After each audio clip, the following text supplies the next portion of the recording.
Bienvenue dans notre rendez-vous, c'est votre emploi. Un quart d'heure pour tout comprendre des secteurs qui recrutent. Chaque premier mercredi du mois, vous le savez, des conseils pour les étudiants. Et ça tombe bien justement parce que cette émission elle est préparée en partenariat avec Étienne Glaise, journaliste pour le magazine Étudiant. Salut Étienne. Bonsoir Alexia, tu vas bien? Ça va et toi? Bah bien, on va parler alternance. Alternance et donc apprentissage. Tu vas nous raconter justement ce que signifie un petit peu la différence entre les deux. Tu es venue quand même accompagner ce mercredi de Manouchka Riodin. Bonsoir. Bonsoir. Alors, vous êtes étudiante et alternante à l'étudiant. C'est ça, C'est exactement. ça. Parce qu'on va évoquer donc, justement les potentielles difficultés lorsqu'on souhaite postuler à une alternance ou un apprentissage. Tu vas nous raconter. 201 500 contrats ont été signés rien qu'en Île-de-France l'année dernière. Et en 2023, ça fait VLIPA. Plus 8% déjà. Pourquoi est-ce que l'apprentissage se développe autant dans la région ? La région est très dynamique, c'est la première région économique de France en termes de PIB. Elle est tirée aussi par le développement de l'apprentissage, par la perspective des JO aussi, parce que ça dynamise l'économie. C'est une formule qui plaît aux entreprises, parce que ça permet de former un jeune à ses méthodes, à sa culture d'entreprise aussi. Et puis ça plaît énormément aux jeunes, et il y a énormément d'étudiants qui peuvent se former même en post-bac, parce que ça facilite l'insertion professionnelle. Je suis rémunéré en apprenant, et puis c'est une modalité pédagogique, l'alternance, où j'apprends en faisant les choses, en pratiquant. Donc, et en plus, en termes d'employabilité, je trouve plus facilement du boulot que si je me suis formé sous statut scolaire et que j'ai fait des stages derrière. Les employeurs privilégient plus les alternants parce qu'évidemment, ils ont de l'expérience professionnelle. Alors, raconte-nous un petit peu, c'est quoi la différence entre alternance et apprentissage? Alors, l'alternance, c'est la modalité pédagogique. C'est-à-dire, je vais alterner les cours on va dire un peu théorique, au centre de formation d'apprentis, à la fac ou dans mon école, avec une pratique professionnelle en entreprise, aussi dans le secteur public, qui fait un petit peu d'apprentissage, ça se développe un petit peu. Et l'apprentissage, on va dire que c'est le contrat de travail. Il y a 2 contrats en alternance en France, on fait pas les choses simplement. Tu as le contrat d'apprentissage qui est pour les jeunes en formation initiale, donc de 16 jusqu'à 29 ans, tu peux signer un contrat d'apprentissage. Un petit peu plus si tu es en poursuite d'études et que tu veux re-signer un contrat d'apprentissage, ou si tu es une personne en situation de handicap. Et le contrat de professionnalisation est réservé, c'est des actions de formation continue.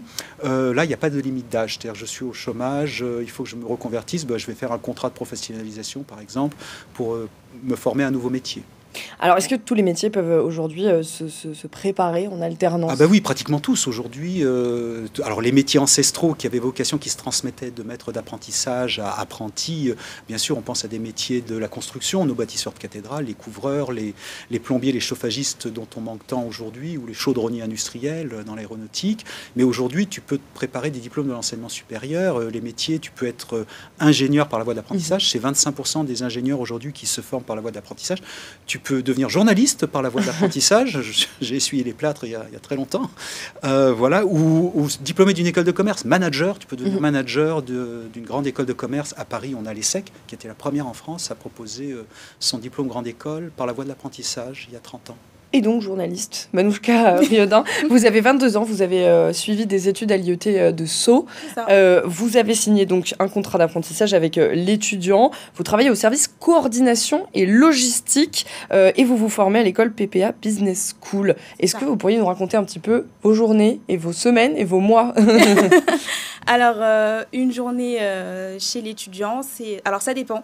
Parce qu'il y a des périodes, par exemple, des fois je peux être sur le terrain pendant les salons, c'est-à-dire que je vais aider mon équipe au bon déroulement du salon, notamment au club exposant où on va aider à ce qu'ils viennent chercher des collations.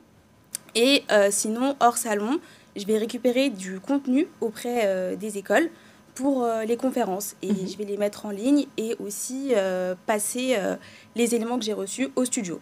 Voilà. D'accord. Et vous alternez donc avec l'école. C'est une semaine sur 2? Alors, ça dépend parce que le rythme initial, c'est 1 jour d'école dans la semaine et 4 jours en entreprise. Et à peu près toutes les 6 semaines, on a 1 semaine complète à l'école. D'accord. Et pourquoi est-ce que vous aviez choisi l'alternance?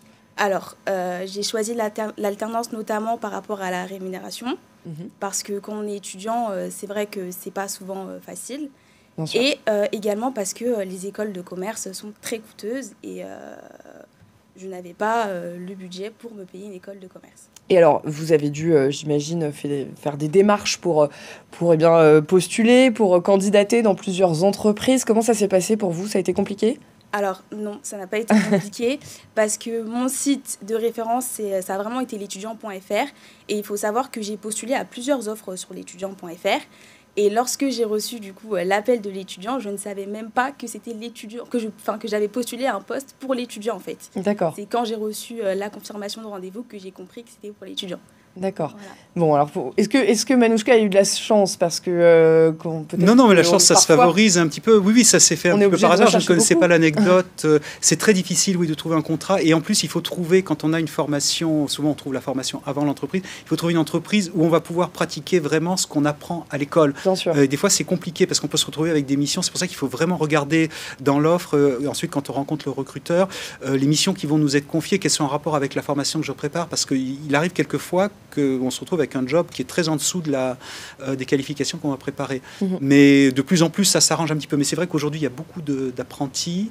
Ça s'est beaucoup développé, mais il faut aussi soigner la qualité de l'apprentissage. Mais elle a fait toutes les démarches. Elle a très bien regardé la fiche de poste, si ça correspondait aux missions et surtout à la formation qu'elle était en train de suivre. Et comment on s'y prend justement pour pour pouvoir être embauché en alternance? On utilise les techniques de recherche d'emploi classiquement. Hein, ça va être répondre à des offres d'emploi en apprentissage. Il y en a beaucoup. Voilà, on peut envoyer aussi des candidatures spontanées. Moi, je conseille en ce moment, parce que là, si on veut une alternance pour la rentrée et qu'on n'a toujours pas trouvé, alors il faut utiliser son réseau, il faut se retourner vers l'organisme de formation qui ne va pas vous trouver forcément le contrat, mais qui a l'obligation de vous présenter des entreprises, voilà, de vous ouvrir un petit peu son réseau de relations d'entreprise. Les candidatures spontanées, on peut les utiliser à un site qui s'appelle La Bonne Alternance, qui est un service de Pôle emploi et qui est un algorithme prédictif. On analyse toutes les boîtes qui ont recruté depuis les 6 dernières années des apprentis pour pronostiquer celles qui vont recruter, qui ont une forte probabilité de recruter des apprentis dans les 6 mois qui viennent. Ça permet vraiment de cibler l'envoi de ces candidatures spontanées. C'est un outil donc, très simple à utiliser. Voilà, et savoir aussi, même si on n'a pas trouvé à la rentrée son entreprise d'accueil, on a le droit de commencer sa formation en alternance pendant 3 mois. On a un délai de 3 mois pour trouver son alternance.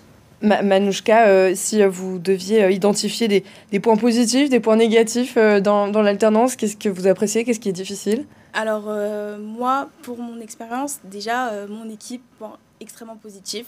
Je me sens à l'aise au sein de mon équipe. Également la rémunération. Et en point négatif, c'est, je dirais, le rythme qui est parfois compliqué à tenir. Par exemple, quand je m'absente une semaine et que je reviens au bureau, je dois rattraper les mails, me mettre à jour sur ce qui s'est passé quand j'étais en absence.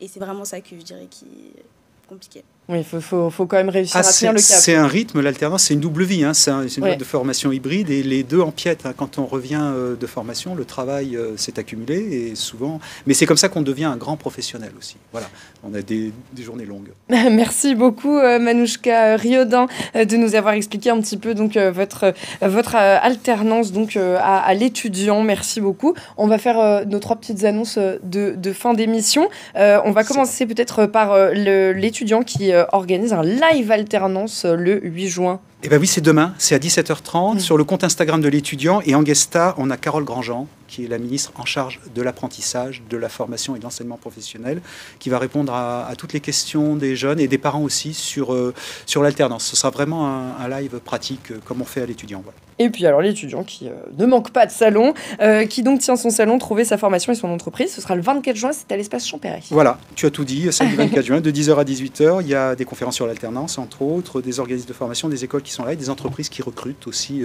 en alternance. Voilà, c'est gratuit, l'invitation est téléchargée sur l'étudiant.fr.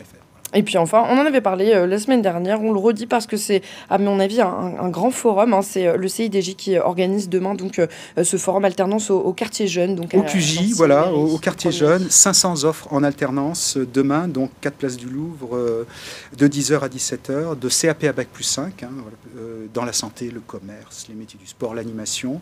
Donc on se fait beau pour aller passer son entretien de recrutement demain et on affûte son CV. Voilà. Merci beaucoup. Merci Étienne. Étienne Glaise, donc journaliste pour le magazine en ligne L'étudiant pour ce numéro consacré donc à l'alternance. Merci aussi à vous Manouchka Riodin de nous avoir fait part de votre expérience. On se retrouve juste après cette très courte pause.